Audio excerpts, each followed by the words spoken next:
Olá pessoal, no vídeo de hoje a gente vai modelar o último caso do nosso tutorial do CodeWright.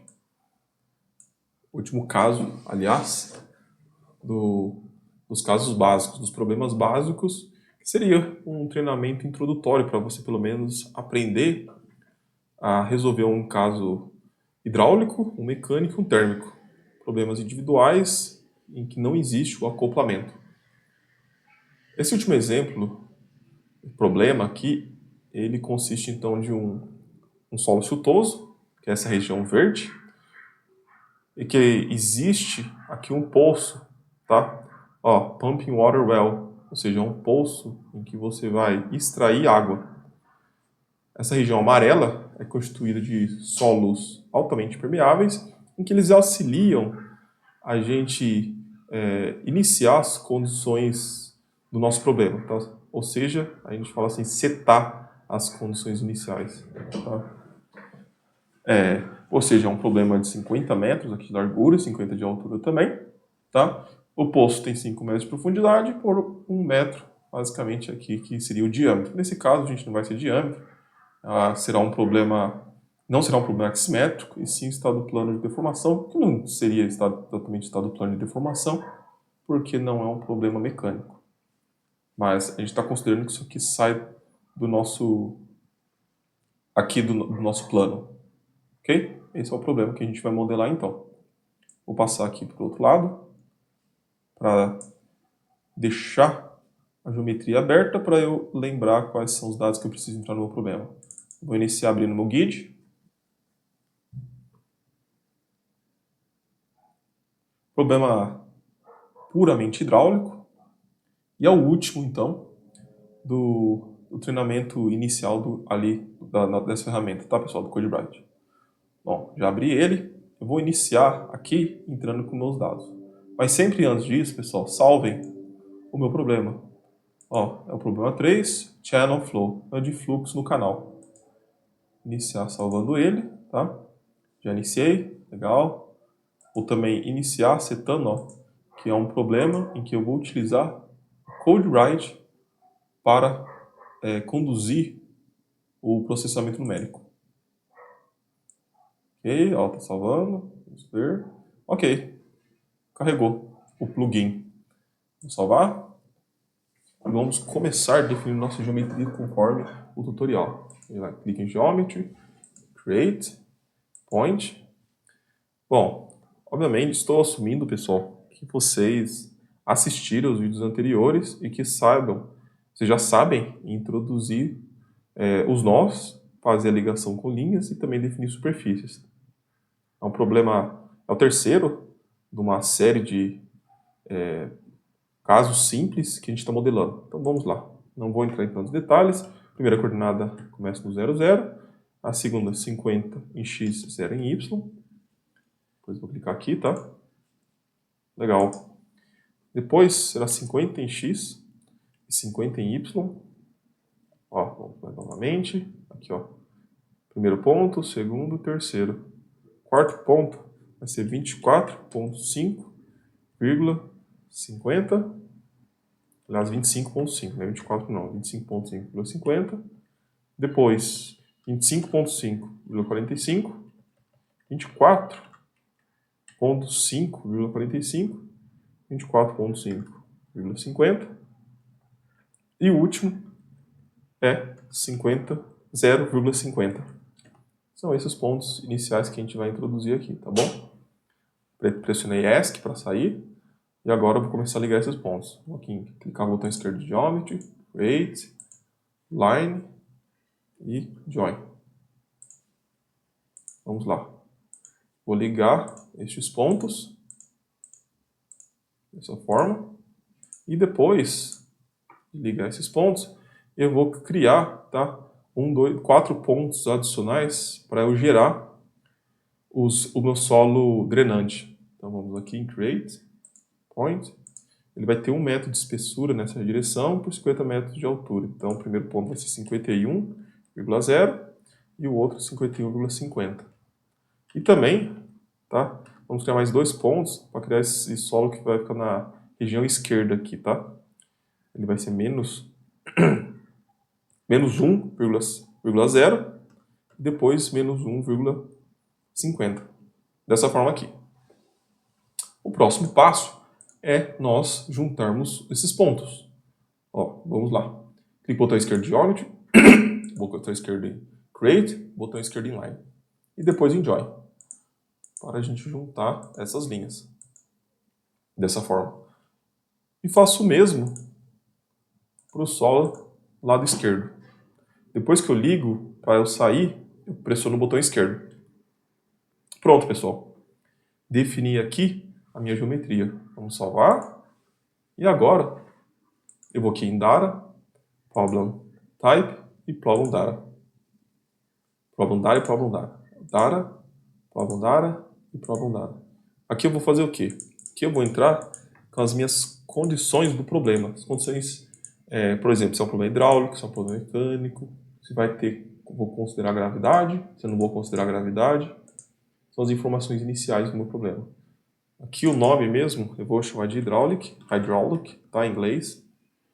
Vou realmente executar todo o problema, não vou apenas gerar os arquivos, também tem essa opção, caso eu queira conferir no arquivo de dados as minhas informações, mas não vou fazer isso. Vou considerar também a gravidade na direção Y, porque é um problema 2D. Sobre as equações que eu vou resolver, eu vou resolver só a equação de balanço de massa de água.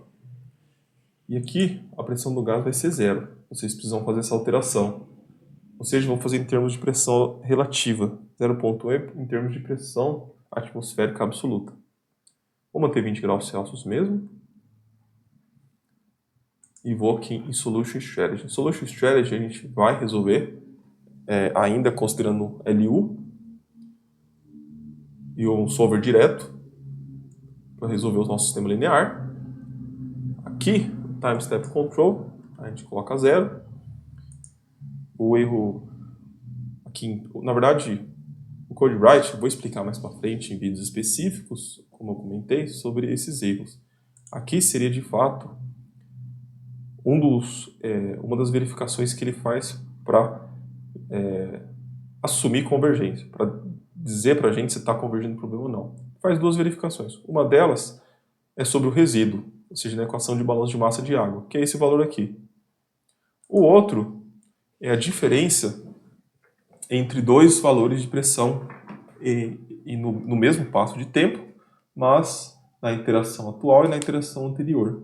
Ele faz essa verificação. Se esse pressão no líquido for maior que determinado valor, tá? Se for maior que o valor que você está inserindo aqui, o que ele faz? Olha, não teve convergência do problema. Eu vou ter que tentar mais uma iteração em Newton-Raphson. Se ele falar, olha, a diferença entre os valores de pressão no líquido de duas iterações é menor do que esse valor, convergiu. Tá? Então, se eu pegar o PL no passo atual e o PL na iteração anterior, tá? E a diferença entre esses dois for menor que esse valor, convergiu. Ou, tá? Ó, por isso tá, cadê? Ou nodal correction ou resíduo. Ou se o resíduo também for menor que esse valor. O resíduo geralmente tem que ser um valor pequeno mesmo, tá, pessoal? Aqui a gente vai mudar para 1 e a menos 6, aqui 1 e menos 10, tá? Aqui eu vou colocar 1. É uma verificação. Isso aqui, na verdade, se ele passar por esses dois valores, ele convergiu. Isso aqui é que se ele for muito grande, esse valor que ele calculou, se ele for maior que 1 e a menos 6, quer dizer que ele não convergiu. Se ele for maior que 1, algumas alterações vão ser feitas, tá? Basicamente isso. Algumas alterações para facilitar a convergência, é isso que ele faz. Mas, mais para frente, em outros vídeos específicos sobre erro, eu vou comentar com detalhe cada um desses valores e a gente faz alguns experimentos numéricos, inclusive, para elucidar essa questão. Não é o ponto aqui hoje. O ponto aqui hoje é um problema simples de modelagem para vocês se acostumarem com o programa. São esses os dados de entrada. Aqui é output. Vou mudar um pouco, eu não gosto de todos os valores, vou colocar parcial. E vou aceitar esses dados. Pronto. É isso. Aqui também em frequency. Vou colocar a frequência em 1. Vou colocar todos. Vou escrever todas as informações mesmo, tá? Conforme a gente está definido lá no nosso tutorial. Vou fechar, vou salvar novamente. Próxima etapa, vou vir aqui em Data e vou definir os materiais do meu solo siltoso. Vou até mudar o nome, vou deixar esse nome mesmo, não sei se eu ponho Silt, vou colocar Silt, vou colocar um novo nome, Silt, vou colocar Silt, em português mesmo. Então vamos lá, precisamos apenas alterar as nossas propriedades hidráulicas. Aqui, primeiro lei constitutiva que a gente vai considerar, estou vendo aqui, é a curva de retenção mesmo. Curva de retenção, pessoal, é uma propriedade dos solos não saturados, que a gente também vai admitir aqui para esse caso. Mais informações vocês podem obter lendo qualquer livro, principalmente do Fredlund, sobre... O Fredlund é uma referência, tá? Mas qualquer livro sobre mecânica dos solos não saturados. A gente tem disponível atualmente também o livro do professor Lourenço Monge Vilar, da USP, que também contém informações muito interessantes. No caso aqui, então vamos lá, a curva de retenção vou colocar 1, tá? O primeiro parâmetro é o parâmetro P0, você pode fazer até uma correspondência com o valor de entrada de ar, seria basicamente 50 kPa. P2, 0.072. Aqui embaixo ele vai explicando os valores, tá, de cada um deles. O P2 é o sigma zero, é a tensão superficial na temperatura na qual o P0 foi medido. Ou seja, geralmente é 0.072 N por metro a 20 graus Celsius, é isso que ele está considerando também. O P3 é o lambda, 0.4.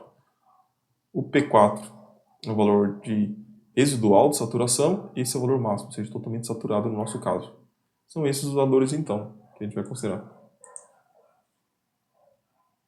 Deixa eu ver mais aqui. O próximo é a permeabilidade intrínseca aqui do nosso problema. Ele vai colocar... São valores bem baixos mesmo, a permeabilidade. 1 é a menos 14. Isso porque ele é um solo siltoso. Um solo arenoso, a gente poderia considerar 1 é a menos 12. Obviamente, para a gente achar esses valores, seria necessário ensaios de laboratório para a gente inserir aqui no nosso programa posteriormente. A gente consegue, inclusive, eu explico no meu curso de fenômenos de transportes em meios porosos, como fazer a conversão de permeabilidade intrínseca para condutividade hidráulica, assumindo que nós temos água na temperatura ambiente, água pura. Bom, com esses dados, então, eu também preciso mudar aqui. Aqui, ó, permeabilidade relativa do líquido. Tá? Vamos considerar um mesmo. E o P3 a gente põe 0.4. O P5 a gente põe 1. Uma das leis que a gente vai considerar, como vocês podem ver aqui. A gente está considerando o modelo de Van Geendonck mesmo. E para esse valor, o P3 é o lambda, que eu vou ser considerado, o P4 é o valor residual e o P5 é a saturação máxima, a saturação residual e máxima que pode considerar. Mais informações, pessoal, vocês podem também ler o manual com detalhes. Ou mesmo assistir um curso de fenômenos de transporte em meios porosos, que é o caso das disciplinas que eu leciono na pós-graduação, em que eu cubro tudo isso em detalhes, tá? Todas as formulações. Dando continuidade, agora então eu vou salvar. Acredito que são essas as propriedades, estou dando uma olhadinha aqui no meu tutorial, só para confirmar. Eu acredito que seja isso mesmo, tá? Então agora eu não tenho como atribuir. Eu vou deixar isso aqui um pouquinho de lado. Tem umas coisas que eu preciso atribuir. Eu preciso criar superfícies aqui. Vou aqui em Meshing. Não, Mesh não. Geometry, Create. E aqui em Nerve Surfaces. Selecionar essas linhas para ele criar para a gente uma superfície. Ó. E o mesmo para essa aqui. Dessa forma, selecionei essas 4 linhas. Dessa forma, fica mais fácil. Pronto. E agora eu vou atribuir essas propriedades. Aqui, ó. Clico aqui em Assign, botão esquerdo, Surfaces. E seleciono essa superfície interna que realmente é o meu solo siltoso. Depois que eu selecionei, eu posso clicar em Finish. E a próxima etapa é criar um novo material, que vai ser o solo permeável. Vamos lá. Ó. Solo com traço permeável. Não sei se ele aceita acento. De qualquer jeito eu não vou colocar. Vou colocar solo permeável. Que seriam os solos laterais, tá? Que ele vai entrar. A gente vai novamente para propriedades hidráulicas. Deixa eu ver a curva de retenção que ele está considerando aqui. Ele está considerando um material com um valor de entrada de ar, 1P0, muito mais menor do que aquele que a gente tinha considerado anteriormente para outro problema. Aqui o P1 é 0,01, P2 é o mesmo, P3 é o mesmo, P4 também e o P5 também. A única coisa que vai entrar é o valor de entrada. Na verdade, não é o valor de entrada de ar exatamente, tá bom? Esse P0 é um equivalente a ele, mas você fazer um experimento para determinar sua curva de retenção, o seu P0 que você encontrar, você não pode inserir diretamente aqui. Isso é importante ser observado para não criar confusão. Mas existe uma relação para esses dois valores. Ok? Nós temos então aqui a curva de retenção, a permeabilidade intrínseca também. No caso, vai ser também um material muito mais permeável, permeabilidade muito mais alta. No caso aqui será o quê? Se fosse 10, será 1000 vezes mais permeável. 1E menos 11, tá? Muito mais permeável. 1000 vezes mais permeável, tá? E que mais? Deixa eu ver. E são essas as propriedades que eu devia alterar. Vou atribuir, então, para as superfícies laterais. Pergunto se eu quero mudar, eu quero. Seleciono essas duas. Pressiono novamente Assign, as duas superfícies. Depois clico em Finish. Ok, vou salvar o problema para não garantir. Você pode também, aqui mesmo, lá em Materials, verificar se você inseriu os dados corretamente. Você vai aqui em Draw, ao Materials, que tiver em verde, o Silt, e o solo permeável em amarelo. É isso mesmo, né? Foram esses dados que eu entrei, tá certo. Próxima etapa consiste na inserção das nossas condições de contorno. Vamos lá. Data, Conditions. Vamos começar inserindo as nossas condições de fluxo. Vamos aqui, ó, Flux Boundary Condition. Ó, nossa pressão prescrita no líquido, tá? Liquid pressure é a pressão do líquido.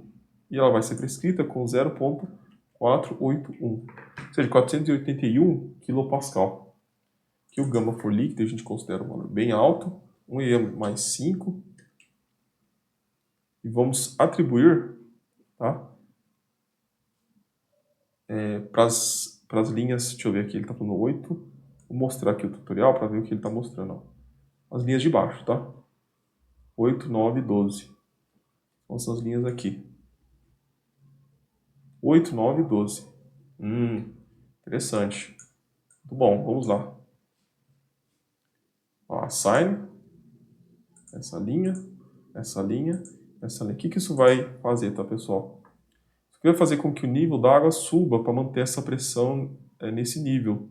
Seria que a gente consegue, inclusive, achar, por Bernoulli, qual vai ser a coluna de água que você vai ter nesse seu solo, concorda?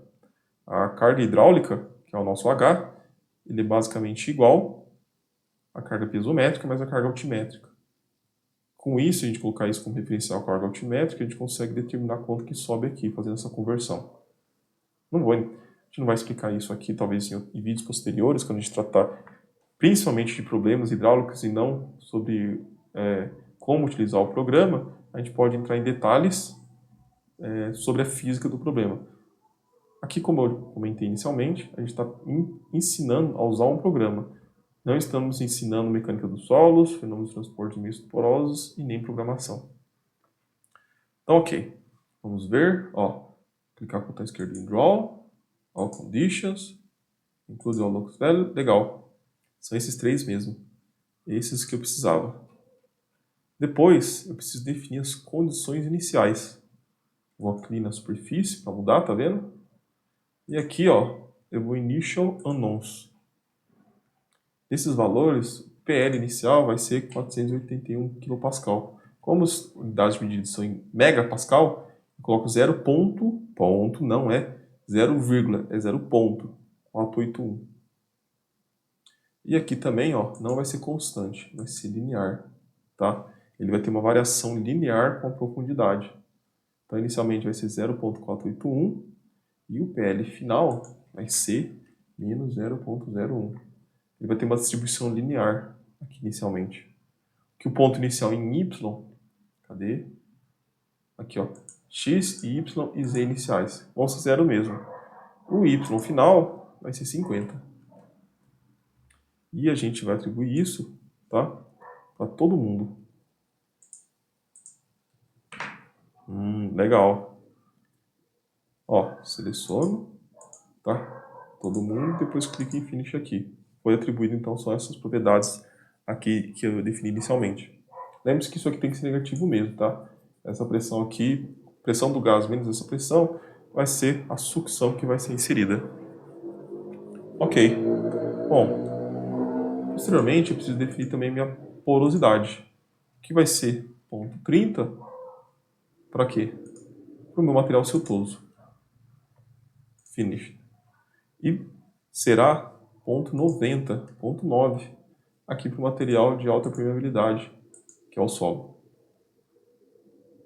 Finish, ok? As propriedades então estão definidas. Pode até conferir aqui, ó, draw, initial porosity, tá vendo? Foram atribuídos esses valores. Bom, próxima etapa é definir as condições de fluxo, tá? Aqui no nosso canal, que é basicamente um canal, tá? A gente disse que seria um poço que a gente está bombeando. Como o problema não é simétrico, ele se estende fora do plano, seria equivalente a um canal.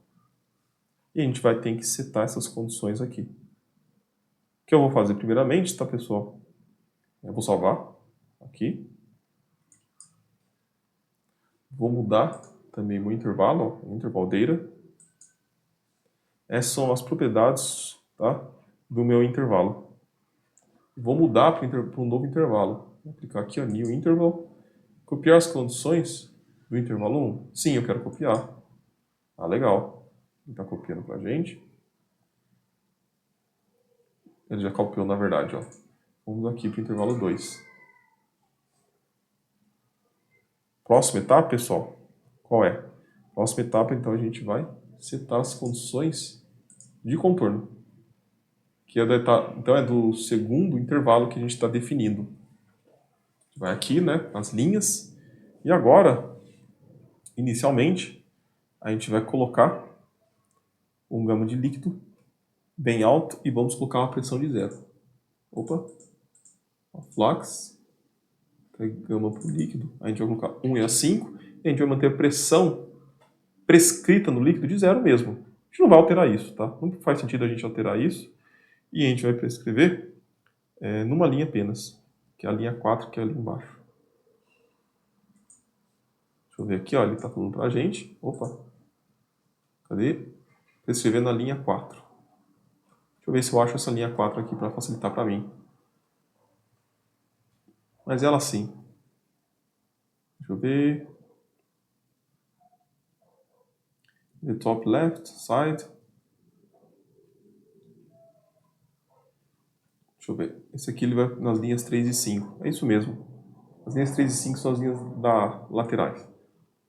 Não se encontra exatamente, mas eu lembro que era aqui. Eu já fiz esse problema antes.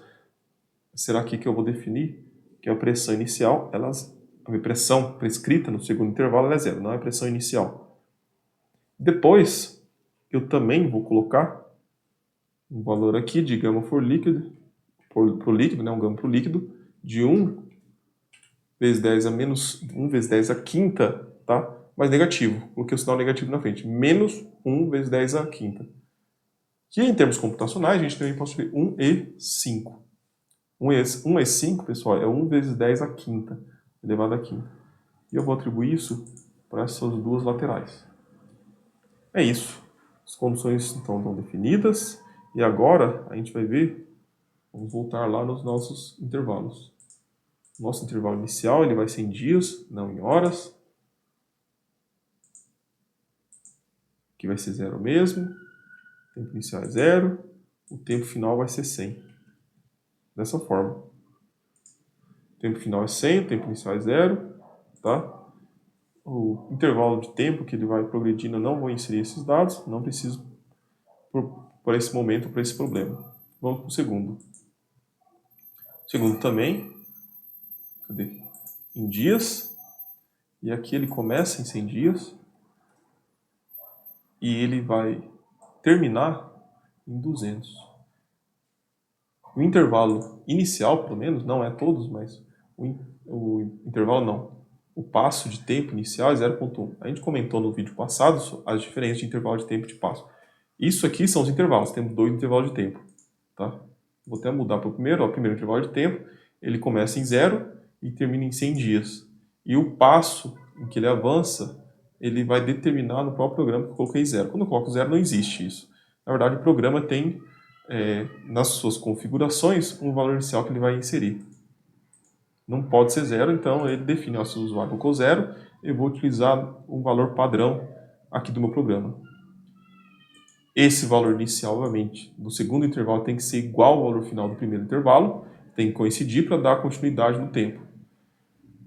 Agora, o passo de tempo inicial, em que ele avança esse 0.1 dias, e ele vai terminar em 200. Então, essas são as condições. Próxima etapa será, então, aqui, pessoal, a nossa malha. Geração dela. Eu gosto sempre de salvar, né? Para garantir que se eu tiver qualquer problema do guide fechar automaticamente ou não conseguir rodar, eu tenho como recuperar esses dados. Bom, então vamos lá. Clicar aqui só para dar o zoom de tudo que está no meu modelo. Vamos aqui em Utilities. Deixa eu ver. Não, é aqui não. Aqui sim. Referências. Meshing. Aqui no lugar da transição, tá? C06, ó, Side Transition, as transições dos lados, eu vou pôr 03 agora. Vou fazer essa pequena modificação aqui. Deixa eu ver se precisa mais algum mais. Esse tipo de estruturas. São triângulos mesmo, inicialmente. O erro relativo de 10. Acredito que não tenha mais. Não existem mais alterações a serem realizadas.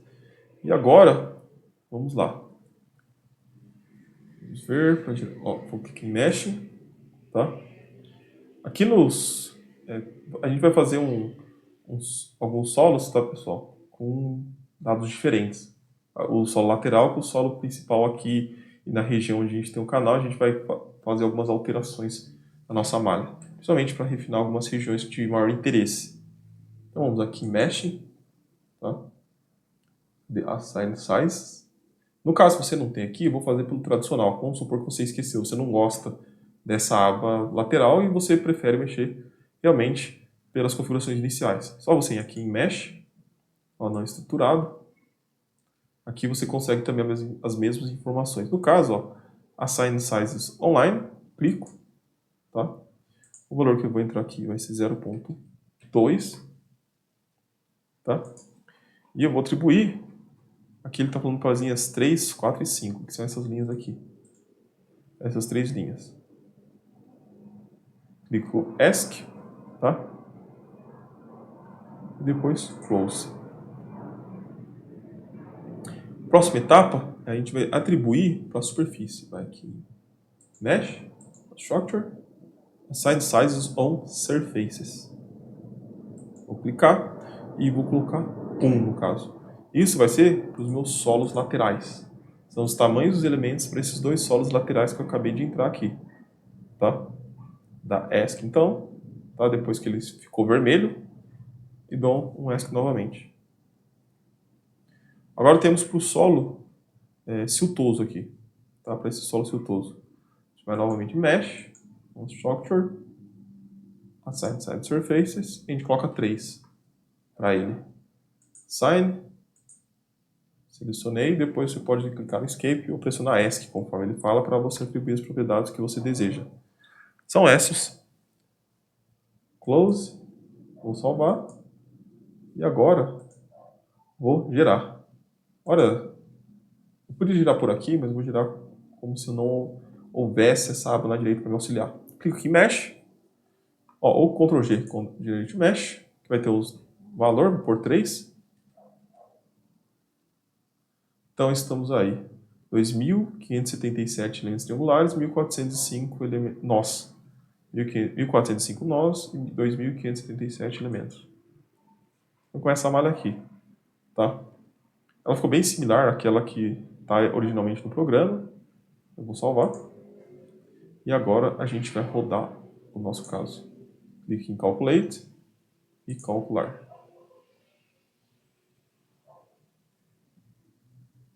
Ele está calculando para a gente consegue ver inclusive o progresso, né? Ó, já terminou. Antes de ir direto para o próximo processo, eu quero ver se teve algum problema. Clique em Calculate, ó, View Processing. Pronto.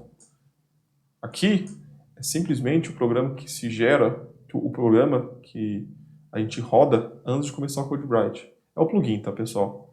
Ele lê os dados gerados pelo guide e converte para um arquivo, para 3 arquivos, na verdade, em que o CodeWright consegue ler. Depois o CodeWright roda o nosso problema e aqui nesse arquivo aqui de dados, ele emite as respostas para nós. Então aqui é os resultados que a gente tem de fato. Vou fechar. E agora sim, vamos para os resultados.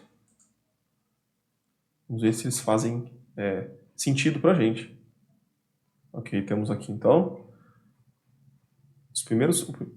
Ele tem alguns resultados que ele está mostrando para a gente. O primeiro deles, clico aqui e vou em Display Vectors. Para isso, o que eu quero ver? Ó, o fluxo advectivo do líquido. É o que? Liquid Advect é o fluxo advectivo do nosso líquido. Clico no botão esquerdo. Ó. Olha que interessante. Como é altamente permeável, eu tenho essa região aqui que é o impulso, tá? Uma pressão de 0, basicamente. Então a gente tem basicamente um fluxo ascendente até nessa região onde eles estão convergindo. Como essas flechas são maiores, quer dizer que o fluxo é maior na região permeável e também aqui na região do canal. Interessante, né, pessoal? A gente consegue obter as informações por meio aqui do display vector, tá? Ou seja, vai mostrar os vetores para a gente. Vamos agora aqui para o counter fill, tá? Preenchimento de contorno. Clico nele e vamos ver a nossa permeabilidade. Temos essa disposição. Aqui embaixo a gente tem um valor pequeno, tá? Um valor negativo, menos 0,32377, ou seja, em quilopascal, isso aqui seria 32 kPa negativo, tá? Menos 32 kPa e 401 kPa, que é o que a gente prescreveu mesmo. Não teria problema. A gente consegue algumas coisas interessantes, pessoal. Vamos colocar aqui, ó. Clicar aqui, tá vendo? Set Minimum Value. É um retângulo azul, tá? Não uniforme. Onde a base é um azul mais escuro e o topo dele ele é um azul mais claro. Você clicar nele, aqui você entra com o valor mínimo, tá? Aqui do seu mapa de cores. Se eu colocar 0, então o mínimo vai ser 0. Ó, vou colocar 0 pra gente. Olha que interessante, ele ficou preto em cima, tá vendo? Eu não usaria necessariamente ficar preto, ele podia ficar transparente. Só em Utilities, Preferências. Aqui no pós-processo, ó, vamos ver contorno, Counter Fill em Lines. São os preenchimentos ali do nosso contorno. Ó, ele está falando que os valores que estão fora, tá, da nossa escala de cores vão ficar pretos. Geralmente coloco transparente, tá? Eu acho mais conveniente para mim enxergar o que está acontecendo. Opa, transparente nos dois. Eu vou aplicar. Aqui talvez vocês não consigam ver porque está bem escuro. Ó, acho que dá sim, né? Ok? Ou seja, seria a região onde você teria o seu nível d'água, tá? Aqui no final, ou seja, teve um rebaixamento dele exatamente por conta das condições que a gente impôs, tá? Em que de pressão zero aqui e aqui permitindo inclusive o escoamento ali, tá? E a gente pode fazer o contrário também, tá, pessoal? Ó, vou colocar os valores iniciais, vou clicar em qualquer outro lugar. E eu vou colocar que, na verdade, o valor máximo permitido é 0, não o valor mínimo. Olha que interessante, tá? Então o valor mínimo vai ser 0 aqui nessa região e aqui são os valores negativos em que a gente tem. Interessante, né? Alguns resultados que a gente aqui consegue visualizar. Estou lendo aqui alguns resultados também que ele mostra pra gente, tá? Em termos dos gráficos. Vou voltar agora. A permeabilidade realmente é muito mais permeável essa região do que essa, como a gente tinha mostrado. Não vou entrar em detalhes, como eu já comentei, sobre o problema em si. Não vou explicar por que teve esse rebaixamento, ou mesmo, tá? por que que o fluxo de água ele é ascendente nessa região, mas isso seria para outro vídeo. Como eu comentei, este é um vídeo sobre como utilizar esse programa. Estou admitindo que vocês já saibam os princípios básicos de mecânica dos solos, e caso vocês não saibam, existem muitos materiais de referência, inclusive cursos, tá? Bom, vamos lá. Próxima etapa também, vou aqui em View Results, Graphs, tá? Na verdade tem um lugar até mais interessante aqui pra gente ver, tá? Deixa eu ver onde está o... Nessa versão acho que... Deixa eu ver aqui, Results Window, aqui. Não seria o Graph Windows ainda. Dá uma olhadinha. É aqui. Aqui mesmo, pessoal. Ó, cliquei nessa janelinha, Graph Windows. E depois eu fui aqui em Create. Tá vendo? Opa.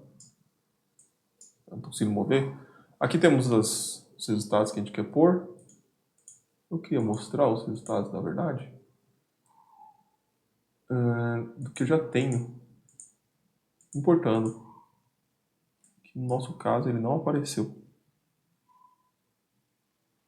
Que eu quero mostrar. Deixa eu ver se eu consigo. Aqui. Ah, aqui sim. Tá, eu vou colocar Point Evolution pra gente. Agora sim, é exatamente isso. Aí, pessoal, eu vou pegar alguns pontos aqui da pressão do líquido, tá? Alguns pontos. Eu posso inclusive entrar com esses pontos, ó. Vou colocar aqui 25 ponto, não é vírgula, 25.5,50, tá? Vou dar Enter. Vou colocar 25.5,49. Ou seja, coordenada x e coordenada y. Elas são separadas por vírgula. Caso eu precise de números decimais, eu separo ali por pontos. Enter. 25.5 é o valor em x, vírgula 47 é o valor em y. Enter. Agora, e o último ponto que eu vou entrar vai ser o 25.5 em x, vírgula 45 em y. São esses 4 pontos. Quando eu clicar aqui em Finish, pessoal, ou dar um ESC, né? Ó, ele vai abrir esse gráfico aqui pra gente, tá vendo? Ó, dos diferentes pontos, inclusive dos diferentes nós, que são o que eu entrei, tá? Ele tá dando essas curvas pra gente. Interessante, né? Ou seja, a pressão no líquido, tá? Para diferentes pontos que eu selecionei. Ou seja, qual foi o primeiro ponto? Tá? Que é o ponto em vermelho, que está lá em cima, que é o 1204. Esse ponto, ele está bem no topo, lá em cima. Depois, conforme eu vou descendo, tá? Em X, eles estão todos na mesma posição. O que diferencia eles é a posição em Y, ou seja, a altura dele. Esse aqui, esse ponto, ele está mais alto que todos, ele está lá em cima. E conforme a cor vai de vermelho para azul, tá? Ela vai reduzindo sua altura, vai aumentando sua profundidade, basicamente, tá? Ou seja, vai aumentando sua profundidade. Esse é o mais profundo, ele está lá embaixo. Ele está basicamente, não lá embaixo exatamente, mas ele está a 45 metros da nossa referência. Ele está a 45 metros aqui da nossa referência. Deixa eu ver o azul. Não sei se eu consigo ver, ó. O vermelho mais em cima, tá vendo? Esse é o verde, é o amarelo. E o azul, provavelmente, está aqui. Que ele é da mesma cor, tá? Fica difícil de enxergar, mas ele está bem aqui no ponto. Interessante, né? Ou seja, isso aqui é evolução ao longo do tempo, em dias, para 200 dias. Esse é o primeiro intervalo, lembra? A gente definiu que o primeiro intervalo seria em 100 dias, de 0 a 100 dias. Aqui é onde ele termina. E aqui é onde eu começo o segundo intervalo. O primeiro intervalo, realmente, a pressão do líquido é quase constante. As pressões iniciais que eu citei, que eu introduzi no programa, e as condições iniciais, tá? Elas são basicamente as mesmas e não tem grandes alterações. Numa segunda etapa, o que eu fiz? Lembra? Eu coloquei pressão no líquido zero, nessa região toda, e coloquei gama negativo nessas duas faces. Tá? Isso acarretou, então, que iniciou um problema transiente. Tá? Por que esse azul ele tem uma descontinuidade tão alta? Essa descontinuidade é exatamente porque foi nesse ponto que eu prescrevi quase todas as condições. Tá? Na verdade, duas condições que eu prescrevi, né, ali na base. Nos outros, eu permiti que houvesse saída de água nele, tá? E olha que legal. É isso que acontece, ou seja, ocorre um decrescimento ao longo do tempo, tá? Nas suas pressões nesses diferentes pontos. É importante observar, então, que nesse segundo intervalo de tempo a gente tem um comportamento transiente, tá? É um comportamento transiente. Tá bom? Bom, o tutorial ele também continua no problema depois do soluto. Eu vou fazer em um vídeo separado, acredito que ele fique mais interessante, tá bom, pessoal? Mas seria, vou deletar isso aqui agora. Deu certo o nosso problema. E é isso que eu tinha para comentar com vocês. Até o próximo vídeo, então, em que a gente vai comentar. Vai ser ainda um caso básico, é uma extensão desse aqui, que a gente tem um problema de fluxo de soluto, que a gente chama. Tá? É um caso que a gente pode também utilizar para reproduzir o transporte de contaminantes. Até mais, pessoal!